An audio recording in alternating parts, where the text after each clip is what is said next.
Hello viewers, இது SMS for kids 3வது வீடியோங்க. நேற்று 2ம் அப்லோட் பண்ணியிருந்தேன்.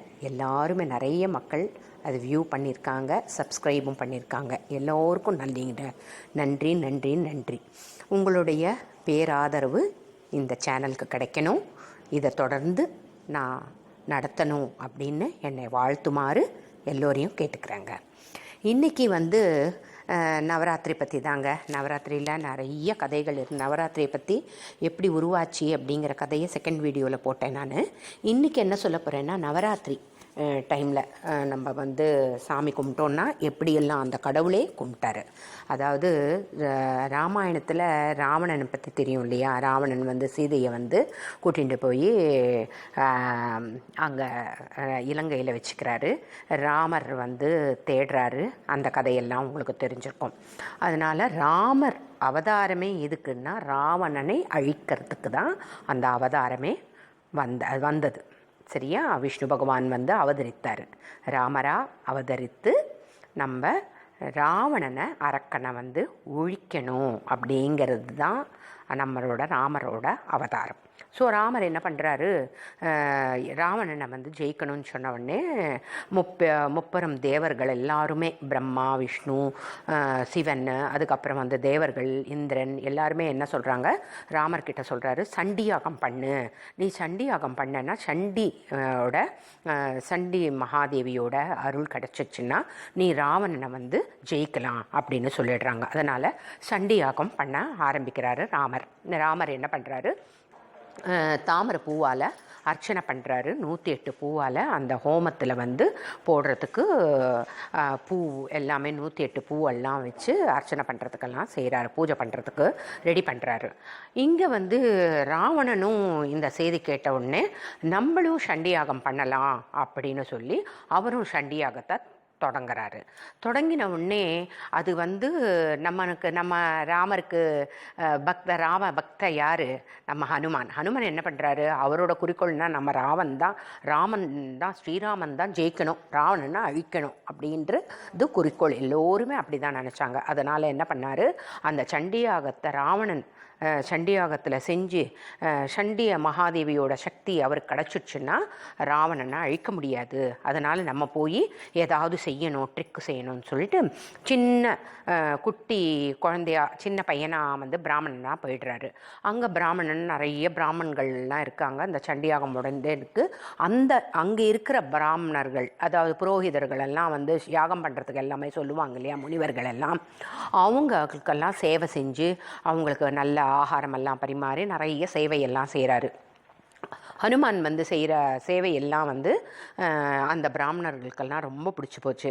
அப்போ இவர் யார், ஆஞ்சநேயர் என்ன பண்ணுறாரு, நம்ம இவருக்கு ஹனுமான் நம்ம பிராமணர்கள்கிட்ட கேட்குறாரு, ஒரு வார்த்தை நீங்கள் நான் சொல்கிற மாதிரி உச்சரிங்கோ அப்படின்னு சொன்னோன்னே ஓகே நான் செஞ்சிடுறோம் அப்படின்னு சொல்கிறாங்க. அந்த ஸ்லோகம், அந்த யாகம் சொல்லும்போது வேதமெல்லாம் சொல்லுவாங்க இல்லையா, அந்த வேதம் சொல்லும்போது சண்டி மகாதேவிக்கு சொல்லும்போது பூர்த்தி ஹாரணி அப்படிங்கிற வார்த்தையை பதிலாக நீங்கள் பூர்த்தி காரணின்னு சொல்லுங்கோ அப்படின்னு சொல்கிறாங்க. அப்படியா, சரி அப்படின்னு சொல்லிட்டு மெல்லமான குரலில் அங்கே இருக்கிற பிராமணர்களுக்கெல்லாம் சொன்ன உடனே அதை சொல்லி பூஜை பண்ணுங்கோ அப்படின்னார். பூர்த்தி ஹாரணிக்கு பதிலாக பூர்த்தி காரணி அப்படின்னு சொன்னாங்க. பூர்த்தி ஹாரணி அப்படின்னா என்ன பொருள்? அது பூர்த்தி ஹாரணி அப்படின்னா துன்பங்கள் வராமல் என்னை காப்பாற்றி துன்பத்திலிருந்து விடுபட்டு நான் வர வேண்டும் அப்படிங்கிறது தான் பூர்த்தி ஹாரணி அப்படின்றது. பூர்த்தி காரணி அப்படின்னா என்ன? பூர்த்தி காரணி என்பது நம்ம துன்பங்களை உருவாக்குபவள் அப்படிங்கிறது தான் பேர். ஸோ பூர்த்தி காரணின்னு சொல்லி பூஜை பண்ணும்போது நம்ம சண்டி மகாதேவிக்கு கோபம் வந்துடுறது. கோபம் அவரை அந்த அந்த யாகமே ரிசல்ட்டு நல்லா இல்லாமல் போயிடுறது. ஸோ அப்போ ராவணன் அந்த யாகம் செய்கிறது தோல்வி அடைஞ்சிடுறாரு. சண்டி மகாதேவிக்கு கோவம் என்ன நீ தப்பாக பூஜை பண்ணுறீங்க அப்படின்னு சொன்ன உடனே அந்த யாகம் பண்ண பலன் கிடைக்காம போயிடுறது ராவணனுக்கு. So Anjaneyar succeed ஆகிடுறாரு.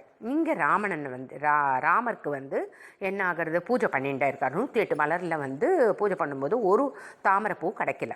அப்போது வந்து அவருக்கும் ராவணனுக்கும் தெரியும் இல்லையா, ஸ்ரீராமருக்கு வந்து எந்த தடங்களும் இல்லாமல் சண்டி யாகம் பண்ணி முடிச்சிட்டாருன்னா நம்ம வந்து நம்மளை வந்து வதச்சிடுவார், நம்ம இறந்து போயிடுவோம், அதனால் நம்ம ஏதாவது செய்யணும் அப்படின்னு சொன்னோடனே ராவணன் பூஜை செய்யும்போது, அந்த சண்டி யாகம் செய்யும்போது ஒரு தாமரையை வந்து களவு பண்ணிடுறாரு, அதாவது திருடுறாரு.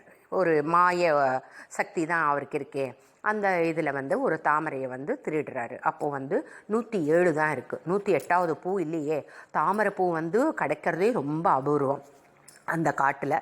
அதனால் என்ன பண்ணுறாரு ராமர் வந்து திடீர்னு ஒரு ஞானோதயம் வந்துடுறது. அவருக்கு வந்து சொல்கிறாரு, நம்ம வந்து எப்போவுமே ராமரை வந்து தாமரை விழி உடையவரே அப்படின்னு சொல்லுவாங்க.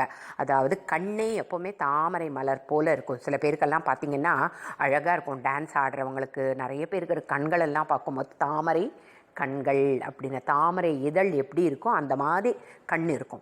ஸோ குழந்தைங்களெல்லாம் பாருங்களேன், அவ்வளோ அழகாக இருக்கும். சில பேருக்கெல்லாம் வந்து குட்டி குட்டி குழந்தைங்கள்லாம் கூட தாமரை கண், அந்த கண்ணை வந்து பார்க்கும்போது சில குழந்தைங்களுக்கும் சில பொண்ணுங்களெல்லாம் பார்க்கும்போது ரொம்ப அழகாக இருக்கும். முக்கியமாக டான்ஸ் ஆடுறவங்களுக்கு வந்து அந்த கண் வந்து அந்த மை, அந்த ஐப்ரோ எல்லாமே வைக்கும்போது அழகு கிடைக்கும், அந்த கண்ணோட அழகு கிடைக்கும். ஸோ அந்த கண்ணை வந்து நம்ம வந்து குத்தி தாமரையாக நம்ம சமர்ப்பிச்சுடலாம் சண்டி மாக்கு அப்படின்னு ராமர் நினைக்கிறாரு. அப்போது வந்து அந்த சூலத்தை எடுத்துண்டு தன்னோட கண்ணை நோண்டுறதுக்கு போகும்போது சண்டி மகாதேவி எதிரில் வந்துடுறாங்க. ராமரே, நீ வந்து உன்னோட தியாகம் வந்து ரொம்ப பெரிய இது, நீ வந்து கண்ணை எடுத்து எனக்கு பூஜை பண்ணணும்னு நினச்சிட்டு இருக்கிய, பரவாயில்ல, நீ வந்து சண்டி யாகம் உனக்கு பூர்த்தி ஆச்சு, நீ வந்து கட்டாயமாக வந்து போரில் வந்து ஜெயிச்சிடுவ, ராவணனை அழிச்சிடுவ, உனக்கு ஜெயம் உண்டாகட்டும் அப்படின்னு சொல்லி மறைஞ்சிடுறாங்க. அது சண்டி யாகம் பண்ணதெல்லாம் எப்போ தெரியுமா, நவராத்திரி டைமில் சண்டி யாகம் பண்ணார் ராமரே.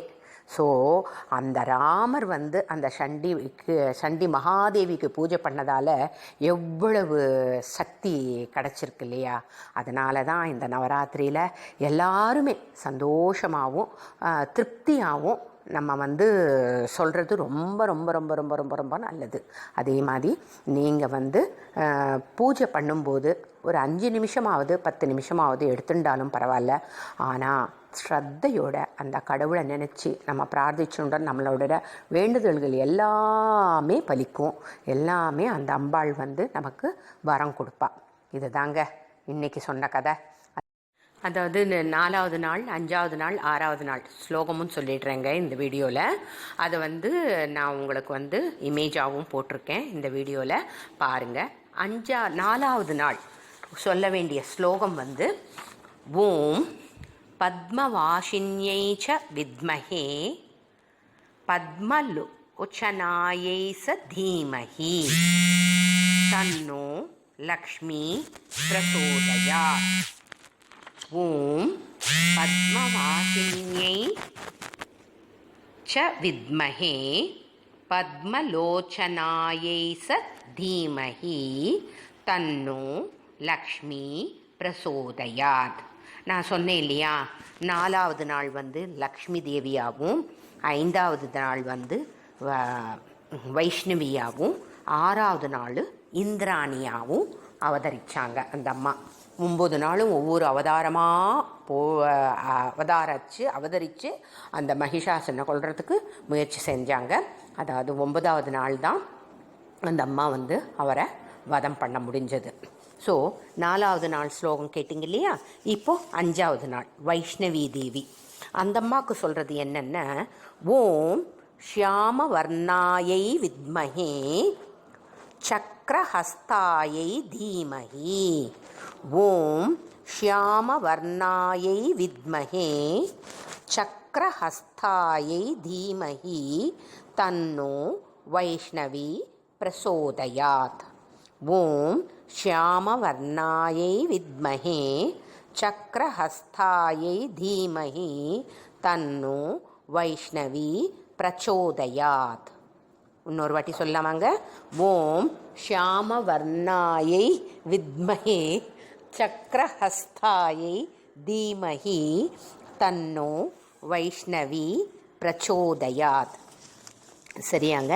இது 6வது நாள் ஒரு ஸ்லோகம் ஓம் கஜத்வஜாயை வித்மஹே வஜ்ரஹஸ்தாயை தீமஹி தன்னோ இந்திராணி பிரச்சோதயாத்.